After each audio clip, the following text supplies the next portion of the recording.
ഹരി ഓം. ശ്രീമദ് ഭാഗവതം ഷഷ്ഠസ്കന്ധത്തിലെ 18-ാം അധ്യായമാണ് ഇനി നമുക്ക് വായിക്കേണ്ടത്. അത് താരതമ്യേന വലിയ ഒരു അധ്യായമാണ്. 78 72 എനിക്കറിയില്ല, എബവ് 70 ഉണ്ട്. നമുക്കത് 78 തന്നെ, 78 ശ്ലോകങ്ങളുള്ള ഒരു വലിയ അധ്യായമാണ്. അതുകൊണ്ട് 3 അതിടാൻ സാധ്യമാകുകയുള്ളൂ. നമുക്കൊന്ന് നോക്കാം. ഓം നമോ ഭഗവതേ വാസുദേവായ. ശ്രീമദ് ഭാഗവതം ഷഷ്ഠസ്കന്ധം 18-ാം അധ്യായം. ശ്രീ ശുക ഉവാച.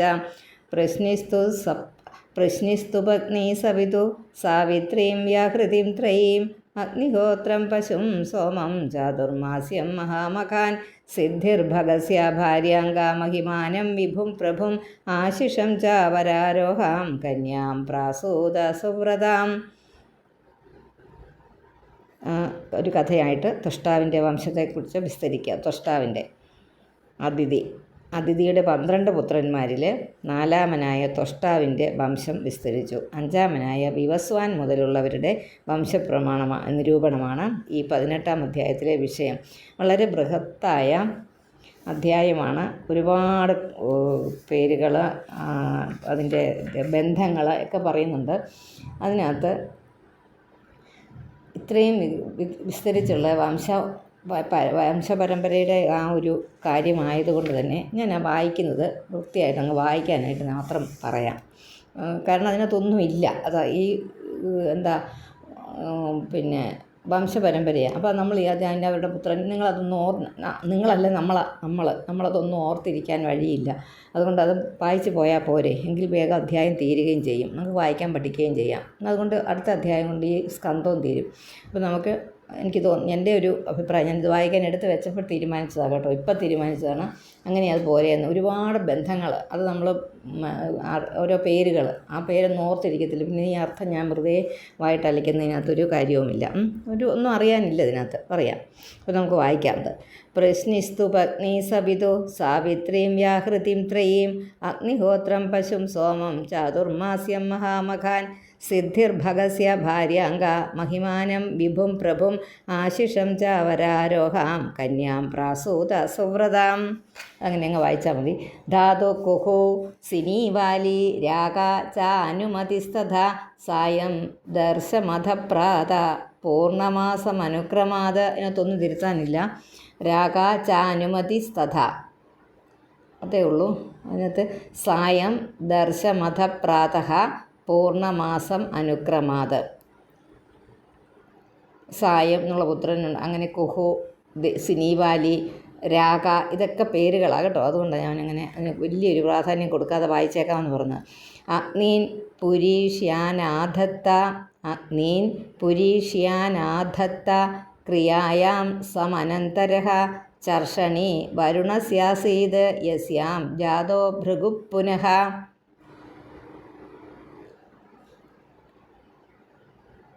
വാത്മീകിശ്ച മഹായോഗി വാത്മീകാദ അഭവത് കില അഗസ്ത്യശ്ച വസിഷ്ഠശ്ച മിത്രാവരുണയോർ ഋഷി. വാത്മീകിശ്ച മഹായോഗി, അവിടെ നിർത്തുക. വാത്മീകാദ അഭവത് കില അഗസ്ത്യശ്ച വസിഷ്ഠശ്ച മിത്രാവരുണയോർ ഋഷി.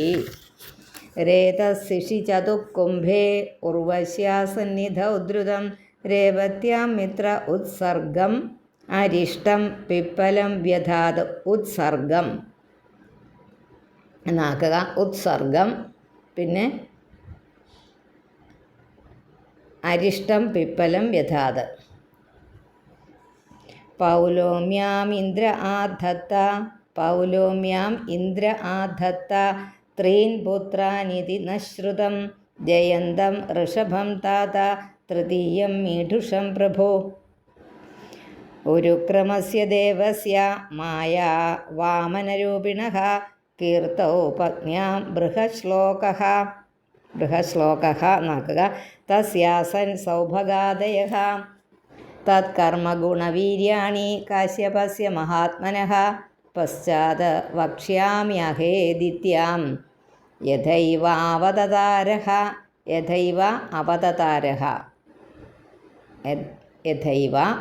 അവതതാരഃ. അതിനകത്ത് വേറൊന്നും നമുക്ക് പിരിക്കാനില്ല. തത് ഗുണ തത് കർമ്മ ഗുണവീര്യാണി കാശ്യപസ്യ മഹാത്മന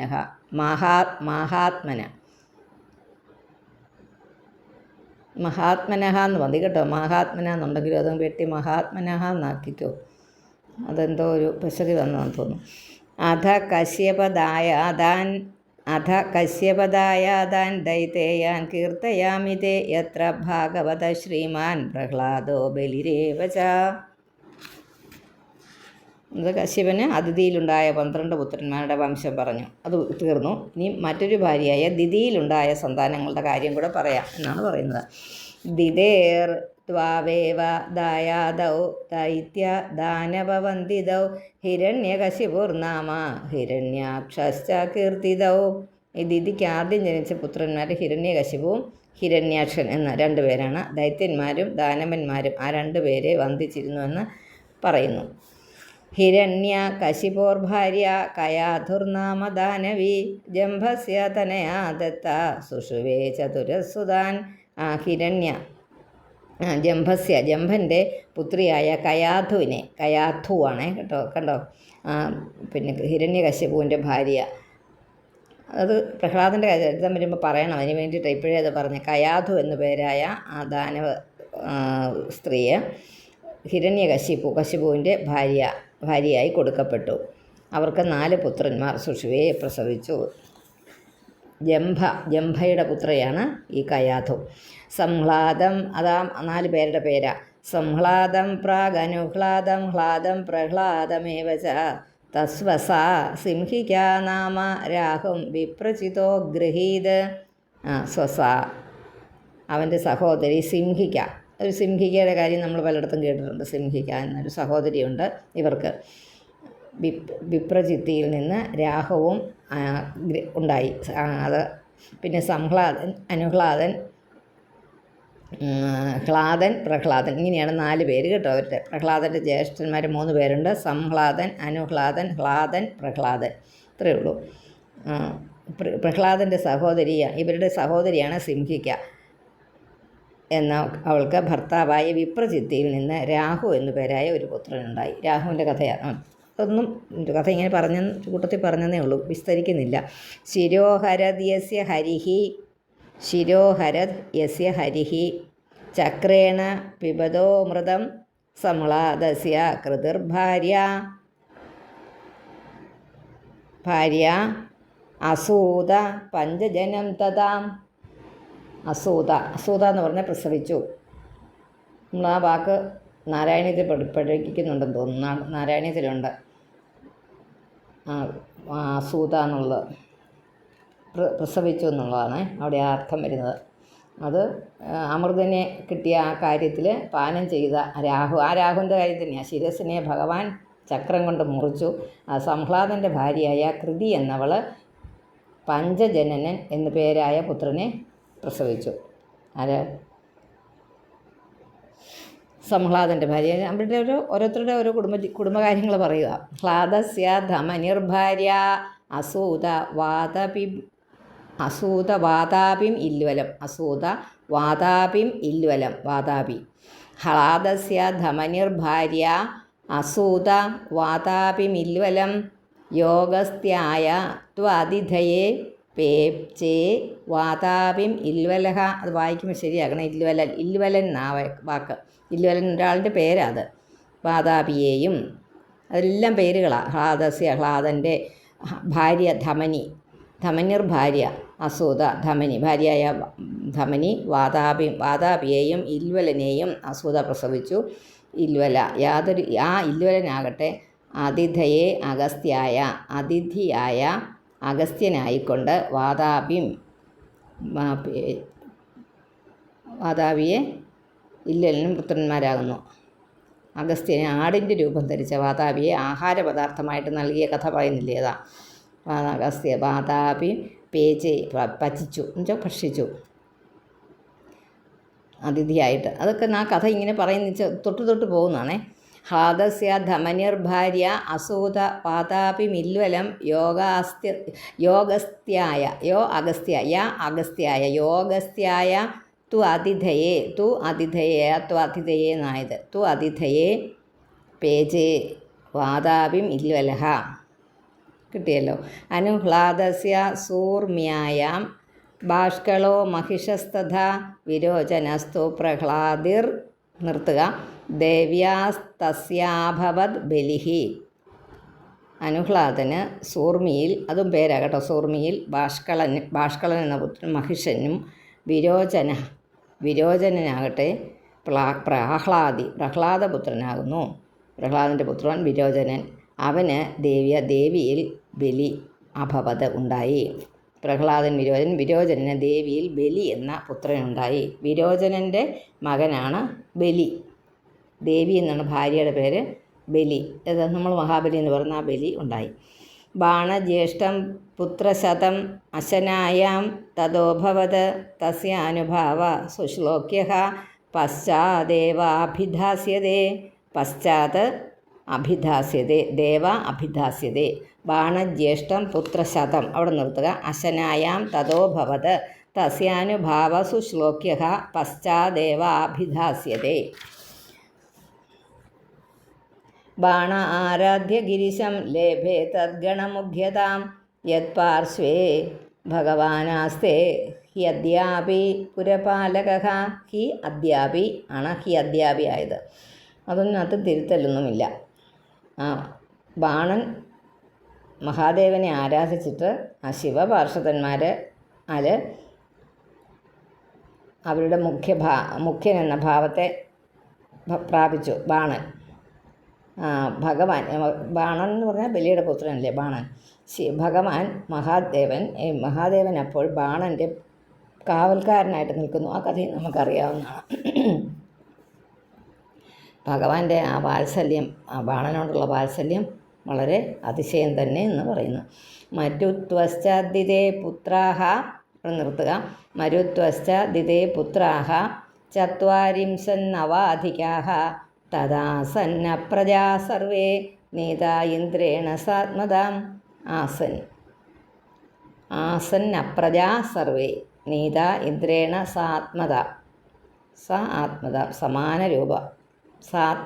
സമാന രൂപത്തെ നീത പ്രാപിക്കപ്പെട്ടു. അത്രയേ ഉള്ളൂ. രാജോവാച കഥം താസുരം ഭാവം അപോഹ്യ ഉത്പത്തികം ഗുരോ ഇന്ദ്രേണ പ്രാപിത സാത്മ്യം കിം തത് സാധുകൃതം ഹിതൈഹി. അപ്പം രാജാവിന് സംശയമുണ്ട്. ഇപ്പം രാജാവ് ചോദിക്കുകയാണ്, ദിതിപുത്രന്മാരായ മരുത്തുക്കളുടെ സിദ്ധമായ അസുരഭാവത്തെ മാറ്റിക്കളഞ്ഞിട്ട് ദേവേന്ദ്രൻ അവരെ ദേവന്മാരാക്കാൻ എന്താണ് കാരണം? കഥ പറഞ്ഞപ്പോൾ ആരാ? നമ്മുടെ പരീക്ഷത്ത് ചോദിക്കുന്ന ഇമേ ശ്രദ്ധതേ ബ്രഹ്മൻ ഋഷയോ ഹി മയാ സഹ പരിജ്ഞാനായ ഭഗവൻ. പിന്നെ സ വെട്ടിയിട്ട് തന്നോ വ്യാഖ്യാതുമർഹസി. ഈ സംഗതി ഒരു ചെറിയ സംശയം എനിക്കുള്ളൂ.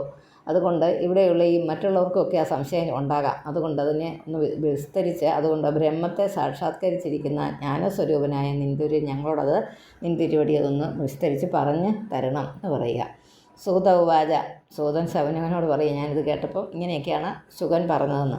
തദ് വിഷ്ണുരാതസ്യ സബാധരായണിർ വചോ നിശമ്യാദൃതമൽപമർദ്ധവത് സഭാജയൻ സന്നിഭൃതേന ചേതസാ ജഗാതസത്രായണ സർവദർശനഃ. തദ് വിഷ്ണുരാതസ്യ. ആ വിഷ്ണുരാതൻ ആരാണ്? വിഷ്ണുരാതൻ ഇടയ്ക്കിടയ്ക്ക് നമ്മൾ അങ്ങോട്ട് പോകണം. ആരാ? നമ്മുടെ പരീക്ഷിത്ത്. ബാധരായണിർ. ബാധരായണി എന്ന് പറഞ്ഞാൽ ബാധരായൻ്റെ പുത്രനായ ശുകൻ. അല്പം ഗംഭീര അർത്ഥമുള്ളതും എന്നാൽ പിന്നെ വളരെ അറിയേണ്ട കാര്യമായതുകൊണ്ടും വളരെ സന്തോഷമായി. ശൗനകനോട് പറയാം, അക്ഷരം കുറഞ്ഞും അർത്ഥം അധികരിച്ചു ഇരിക്കുന്ന ആ തത്വത്തെ പരീക്ഷിത രാജാവിൻ്റെ വാക്ക് കേട്ട് എല്ലാം അറിയാവുന്നവനായ ശ്രീ ശുകമുനി മനസ്സിൽ വളരെ സന്തോഷത്തോടെ ആനന്ദത്തോടെ രാജാവിനെ സത്കരിച്ചുകൊണ്ട്, എന്ന് വെച്ചാൽ രാജാവിനെ ഇതായിട്ട് അഭിനന്ദിച്ചുകൊണ്ട് പറഞ്ഞു തുടങ്ങി. തദ് വിഷ്ണുരാതസ്യ സബാധരായണിർ വചോ നിശമ്യാദൃതമൽപമർദ്ധവത് സഭാജയൻ സന്നിഭൃതേന ചേതസാ ജഗാത സത്രായണ സർവദർശന. ശ്രീശുക ഉവാച ഹതപുത്രാദിതിശക്രപാഷ്ണിഗ്രാഹേണ വിഷ്ണുനാ മന്യുനാ ശോകദീപ്തേന ജ്വലന്തി പര്യചിന്തയത്. ഹതപുത്രാദിതിശക്രപാഷ്ണിഗ്രാഹേണ വിഷ്ണുനാ മന്യുനാ ശോകദീപ്തേന ജ്വലന്തി പര്യചിന്തയത്. ഇന്ദ്രനെ സഹായിക്കാൻ പുറപ്പെട്ട ആ വിഷ്ണു ദിതിയുടെ പുത്രന്മാരായ ഹിരണ്യാക്ഷൻ, ഹിരണ്യകശിപു എന്ന രണ്ടുപേരെയും നിഗ്രഹിച്ചപ്പോൾ വളരെ ദുഃഖവും സങ്കടവും കോപവും ഒക്കെ ഒരുപോലെ ബാധിച്ച് ആ ദിതി ദീർഘമായ ആലോചന ചെയ്തു. രണ്ട് പുത്രന്മാരെയും വധിച്ച് കളഞ്ഞപ്പോൾ ദിതി ഒന്ന് ആലോചിച്ചു. കഥാനു ഭ്രാതൃഹന്താരം അവിടെ ആക്കുക. പിന്നെ ഇന്ദ്രിയാരാമം ഉൽബണം അക്ലിന്ന ഹൃദയം പാപം ഘാതയിത്വാ ശയേ സുഖം. ഘാതയിത്വാ ശയേ സുഖം. ശയേ എന്ന് പറഞ്ഞാൽ ഉറങ്ങുക, സുഖമായി. സുഖം ശയേ, ഞാൻ സുഖമായി ഉറങ്ങുക. അതിഥിക്ക് ആകെ ഒരു സങ്കടമായെന്ന്. കൃമി വിഡ് ഭസ്മ സജ്ഞാസീത് യസ്യേഷാഭിഹിതസ്യ ച ഭൂതദൃഗ് തത്കൃതേ സ്വാർത്ഥം കിം വേദ നിരയോ യതഃ. അതിനകത്ത് തിരുത്താനൊന്നുമില്ല. രാജാക്കന്മാരൊക്കെ പിന്നെ ശത്രുക്കളെ വധിപ്പിക്കുകയും ചെയ്യുന്നത് സാധാരണയല്ലേ? അതിന് അവർ ക്രൂരരെന്ന് പറയാമോ? അപ്പോൾ അതുകൊണ്ടല്ലേ അവർ ഇങ്ങനെയൊക്കെ ചെയ്തത്. അപ്പോൾ ഹിരണ്യകശിപുവിനെയും ഭഗവാൻ വധിച്ചത് ശരിയായോ? അത് അവരെൻ്റെ പുത്രന്മാരെ വധിച്ചത്. അതുകൊണ്ട് ആ ദുഃഖത്തെ ഇങ്ങനെ ആലോചിച്ചുകൊണ്ടിരിക്കുകയാണ് ദിതി. ശാസാനസ്യ തസ്യേദം ധ്രുവമുന്നദ്ധചേതസഃ മദശോഷക മതം ശോഷിപ്പിക്കുന്നുണ്ട്. ആ ശോഷകയല്ല കേട്ടോ, മതശോഷക, മതത്തിനെ ഇല്ലാതാക്കുന്ന, ശോഷിപ്പിക്കുന്ന. ഇന്ദ്രസ്യ ഭൂയാദയേന സുതോഹിമേ ആശാസാനസ്യ തസ്യേദം ധ്രുവമുന്നദ്ധചേതസഃ മതശോഷക ഇന്ദ്രസ്യ ഭൂയാദ്യേന സുതോഹിമേ ഇതി ഭാവേന സാ ഭർത്തുഃ ആചചാരാസകൃത്പ്രിയം ശുശ്രൂഷയാനുരാഗേണ പ്രശ്രയേണ ദമേന ച ഇതി ഭാവേന സാ ഭർത്തുഃ. എന്നിട്ട് ആചചാരാസകൃത് പ്രിയം,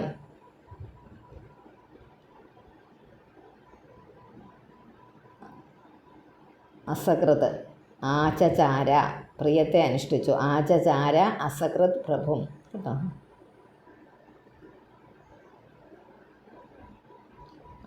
ഭർത്തുർ ആചചാര അസകൃത് പ്രിയം. പിന്നെ ശുശ്രൂഷയാനുരാഗേണ പ്രശ്രയേണ ദമേന ച ഭക്ത്യാ പരമയാ രാജൻ മനോജ്ഞൈർവൽഗുഭാഷിതൈഃ മനോജഗ്രാഹഭാവജ്ഞ സുസ്മിത അവാംഗവീക്ഷണൈഃ. വളരെ സ്നേഹപ്രകടനമൊക്കെ നടത്തി ഈ ഭാര്യയായ ദിതി. അപ്പോൾ ഏവം സ്ത്രീയാ ജഡീഭൂതോ വിദ്വാനപി വിദഗ്ധയാ ബാഢമിത്യാഹ വിവശോ ന തച്ചിത്രം ഹി യോഷിതി. ആ കശ്യപനാണ് ദിതിയുടെയും അതിഥിയുടെയും ഭർത്താവ് കശ്യപനാണ്. അപ്പം ദിതിയുടെ പുത്രന്മാരൊക്കെ ദൈതേയരും അതിഥിയുടെ പുത്രന്മാരൊക്കെ ദേവന്മാരുമായി. അപ്പോൾ ഒന്നോർത്ത് നോക്കിക്കേ, രണ്ട് സ്ത്രീകളുടെ സ്വഭാവം നമ്മളെല്ലാം പറയും പാരമ്പര്യമായിട്ട് കുറച്ച് ആളുകൾക്ക് സ്ത്രീകളുടെ മാതൃ ഇതായിട്ടാണ് വരുന്നത്. ചിലർ പിതാക്കന്മാരുടെ അവർക്കാണ് പ്രാധാന്യം. അപ്പോൾ ശരിക്കും തായ് വഴി എന്ന് നമ്മൾ പറയുന്നത്, തായ് വഴി എന്ന് വെച്ചാൽ അമ്മ വഴിയുള്ള ബന്ധമാണ് കുറേ ആൾക്കാർക്ക്. നമ്മുടെ പ്രത്യേകിച്ച് ഭാരതത്തിലെ സിസ്റ്റം പിതൃവഴിയുമുണ്ട്. ഇപ്പോൾ ശരിക്കും പറഞ്ഞാൽ ഇത് മാതൃവഴിയാണല്ലേ അറിയുന്നത്. കാരണം അച്ഛനൊന്നാണ്, പക്ഷെ രണ്ടുപേരുടെയും മക്കൾ രണ്ട് തരത്തിൽ, ദിതിയുടെയും അതിഥിയുടെയും ജ്യേഷ്ഠത്തിൻ്റെയും സ്ത്രീകളുടെ ആ സ്വഭാവം അനുസരിച്ചാണ് മക്കളുടെ സ്വഭാവം വന്നിരിക്കുന്നത്. അപ്പം ശരിക്കും പറഞ്ഞാൽ മാതൃവഴിയാണ് എന്നാണ് തോന്നുന്നത് ഇതിനകത്ത് കേട്ടാൽ. ഭക്ത്യാ പരമയാ രാജൻ മനോജ്ഞൈർവൽഗുഭാഷിതൈഃ മനോജഗ്രാഹഭാവജ്ഞ സുസ്മിതാപാംഗവീക്ഷണൈഃ. ഏവം സ്ത്രീയാ ജഡീ ഭൂതോ വിദ്വാനപി വിദഗ്ധയാ ബാഢമിത്യാഹ വിവശോ ന തച്ചിത്രം ഹി യോഷിതി.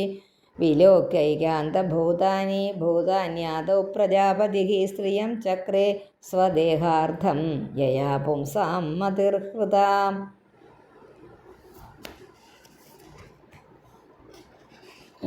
ഏവം ശുശ്രൂഷിതസ്താദാ ഭഗവാൻ കശ്യപസ്ത്രിയാ പ്രഹസ്യ പരമപ്രീതോ ദിതിമാഹാഭിനന്ദ്യ ച.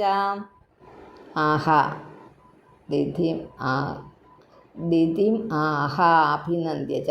ദിതിയോട് ആഹാ ഇങ്ങനെ പറഞ്ഞു, അഭിനന്ദിച്ചിട്ട് ഇങ്ങനെ പറഞ്ഞു. ദിതിം ആഹാ അഭിനന്ദ്യ ച. അവിടെ ആഹ കേട്ടോ, ആ വാക്ക് പറഞ്ഞു എന്നാ വാക്ക് ആഹ. ദിതിം ആഹാഭിനന്ദ്യച അഭിനന്ദ്യച. വളരെയധികം ശുശ്രൂഷയൊക്കെ ചെയ്തു കശ്യപനെ. അപ്പോൾ സന്തുഷ്ടനായിട്ട് ഭവിച്ചു. മന്ദഹാസത്തോടെ അഭിനന്ദിച്ച് ചോദിച്ചു. കശ്യപൻ ദിതിയോട് ചോദിച്ചു, വരം വരയവാമോരു പ്രീതസ്തേഹമനിന്ദിതേ സ്ത്രീയാ ഭർത്തരി സുപ്രീതേ കക്കാമൈഹ ചാഗമഹ. അപ്പോൾ ചോദിച്ചു, എന്താണ്, ഞാൻ നിൻ്റെ പേരിൽ സന്തുഷ്ടനാണ് വളരെയധികം. ഒരു വരത്തെ നീ വരിച്ചോ, നീ എന്തെങ്കിലും ഒരു ആഗ്രഹം പറഞ്ഞോ, ഞാനിത് സാധിച്ചു തരാം. ഞാൻ നിന്നിൽ പ്രീതനാണ്. ഇതിൽ ഇഹത്തിലും പരത്തിലും കക്കാമേതൊരാഗ്രഹം സ്ത്രീയ ആഗമ, സ്ത്രീയാൽ പ്രാപ്യമല്ല, ഏതാഗ്രഹവും നിനക്ക് ഞാൻ സാധിച്ചു തരാം. ഒരു സ്ത്രീക്കും ഈ ലോകത്തിലും പരലോകത്തിലും ലഭിക്കാൻ കഴിയാത്തതായ ആഗ്രഹം എന്താണ് നിനക്ക് വേണ്ടത്, ചോദിച്ചോളാൻ പറഞ്ഞു.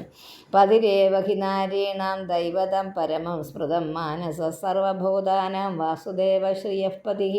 പതിരേവഹി നാരീണാം ദൈവതം പരമം സ്മൃതം മാനസ സർവഭൂതാനാം വാസുദേവ ശ്രിയഃപതിഃ.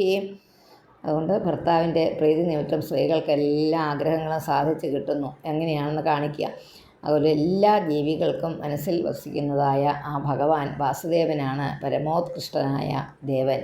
ആ സ്ത്രീകൾക്കാകട്ടെ ആ സാക്ഷാൽ വാസുദേവൻ അവരുടെ ഭർത്താവ് തന്നെ എന്നാണ് ശാസ്ത്രത്തിൽ തീർച്ചപ്പെടുത്തിയിരിക്കുന്നത് എന്നൊക്കെ പറയുക. ഇച്ചിരി ശാസ്ത്രവും ഇച്ചിരി കുറച്ച് ജ്ഞാനവും ഒക്കെ പറഞ്ഞു കൊടുത്തു. സയേവ ദേവതാലിംഗൈർ ദേവതാലിംഗൈ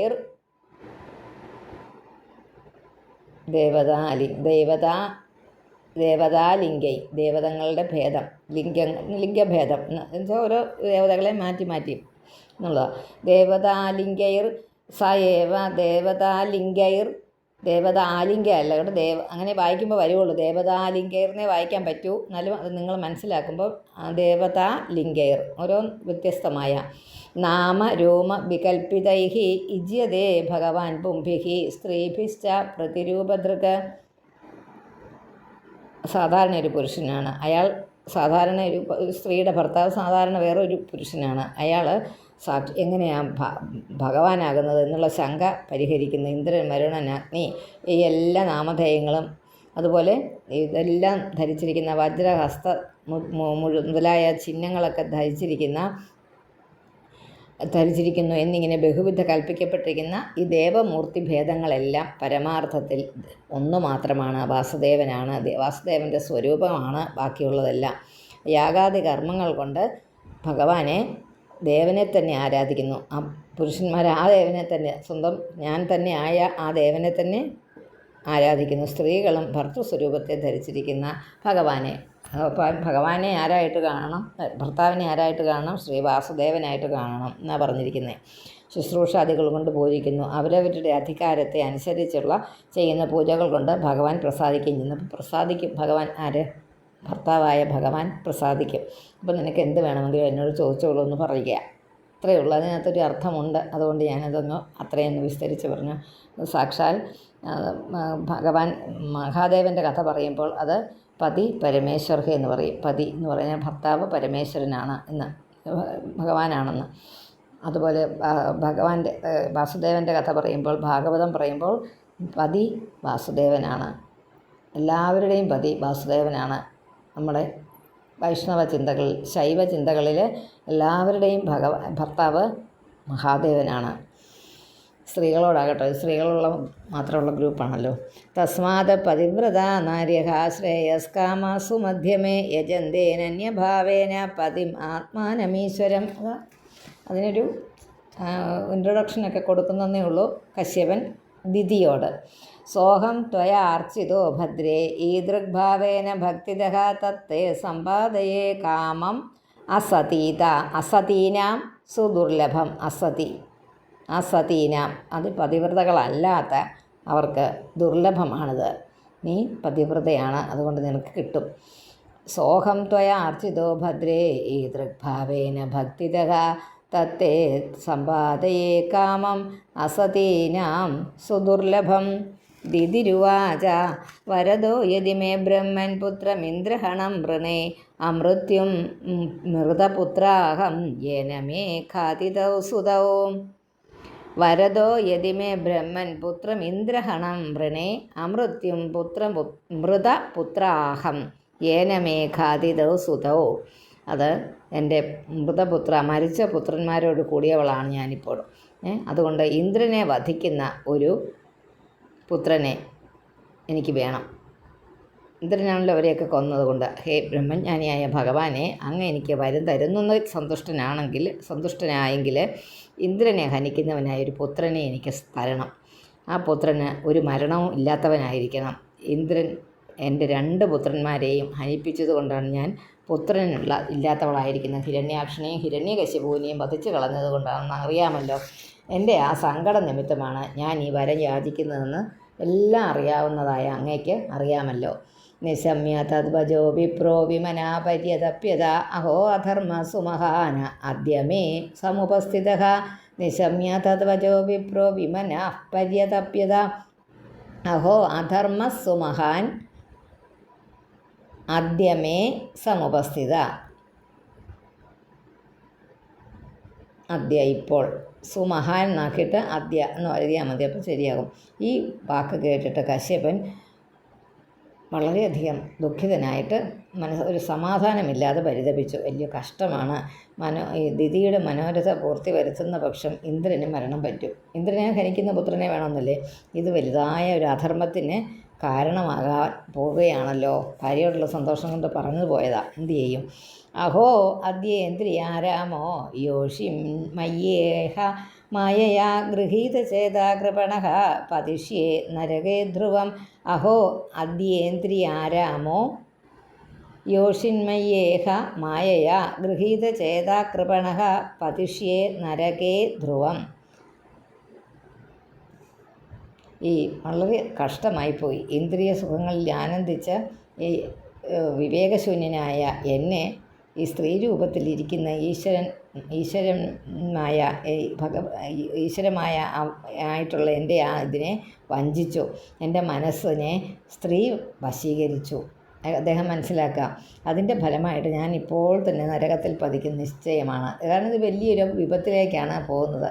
സ്ത്രീകൾ വളരെ സൂക്ഷിച്ച് വേണം കാര്യങ്ങൾ കൈകാര്യം ചെയ്യാൻ, അല്ലെങ്കിൽ ലോകം തന്നെ ഇല്ലാതെയാകും. അതാണ് ഇവിടെ സംഭവിച്ചിരിക്കുന്നത്. എന്തും നോക്കിക്കുക, ഒരു സ്ത്രീയുണ്ട് ഒരു വലിയ വിപത്തിനും വലിയ ഒരു യുദ്ധത്തിനും കാരണമാകുന്നതെന്ന് പറയുന്നത് ശരിയല്ലേ? ഇതും കൂടെ നയിച്ചിട്ട് നമുക്ക് ഇവിടെ തീർക്കാം. കോതിക്രമോനുവർത്യന്ത്യ സ്വഭാവമിഹ യോഷിതഃ ദിങ്മാം ബദാ ബുധം സ്വാർത്ഥേ യദഹം തു അജിതേന്ദ്രിയഃ. കോതിക്രമോനുവർത്തന്ത്യ സ്വഭാവമിഹ യോഷിതഃ ദിങ്മാം ബദാ ബുധം സ്വാർത്ഥേ യത് അഹം തു അജിതേന്ദ്രിയഃ. അത്രയേ ഉള്ളത്. ഹരി ഓം.